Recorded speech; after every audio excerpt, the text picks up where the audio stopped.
All right, I'm here today with Matt and Kyle demonstrating how to replace an Amdor lift bar hinge without taking anything off of the body. So we are using a 5/32 hex head bit, and we've applied tape anywhere we think that we might possibly damage either a side frame or the paint on the truck. And we're going to start off by removing this bolt.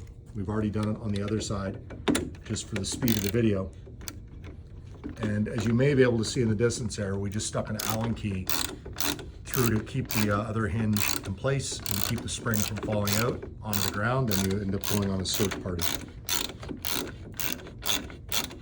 So what you'll find is that it is under tension when you take that bolt out, and so you will need to use something to push it through the other end. So you can use an Allen key, an awl, whatever tool you've got, and be prepared that you may have stuff falling out, including the spring. We'll take it out on the other side as well, just to show you the lift bar coming off of the truck.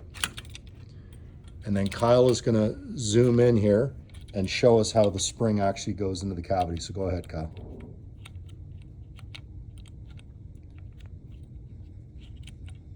So we're going to take it out. The other one will be broken, so it'll probably be easier. I'll hold it still for shooting the video.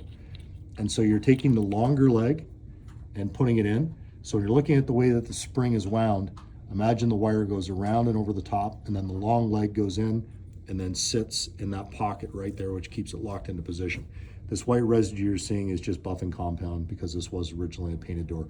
So you put this in on both sides, and then you're going to carefully put it up on the truck, and then grab yourself, like I said, a nail, an awl, an Allen key, something.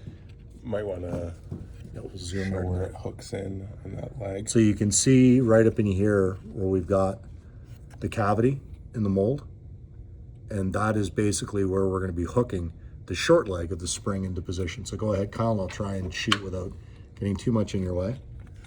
So you'll see that. You got to hold your tongue in the right position, as Alan likes to say. Slide this back on, and you're hooking it on top of that area, right, Kyle? Yes. So it goes over and above. And then I'm going to hand Kyle, oh, he's already got it, an Allen key. So he'll put that through as if it was the bolt, so he doesn't have to worry about the spring on that side, and then he can focus his attention over here. Slide the bolt through. And the nice thing is, on the left-hand side of the hinge, there's actually a cavity. I'll spin around real quick. And you'll see that your nut that goes in there, we actually have a recessed hex area on the hinge to accommodate the nut, so it'll stay in position. Slide your bolt through. And it may take a little bit of finagling just because you do have a spring under tension in there. But trust us, you can get it. And then you're just going to take your 5/32 driver, again, and tighten everything back up.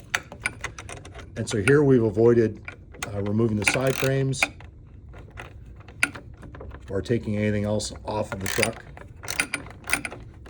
And so Kyle's actually quicker doing this the first time, but I've been talking and he's trying to work around me. So you'll see that in under 5 minutes, you could swap out 2 of these springs. Not to put pressure on Kyle, but we're at 3 minutes, 20 seconds.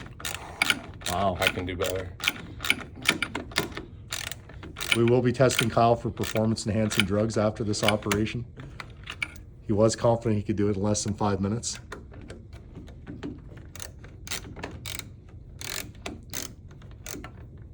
Let's hope that that little bit doesn't fall out of the tool, costing him valuable time. We got it. And the job's not done, Kyle, until you remove the tape from the truck. So don't just walk away and leave it half done. All right, we're gonna call that 4 minutes. Well done. I'd also like to thank Matt for his supervisory skills. More reports to follow.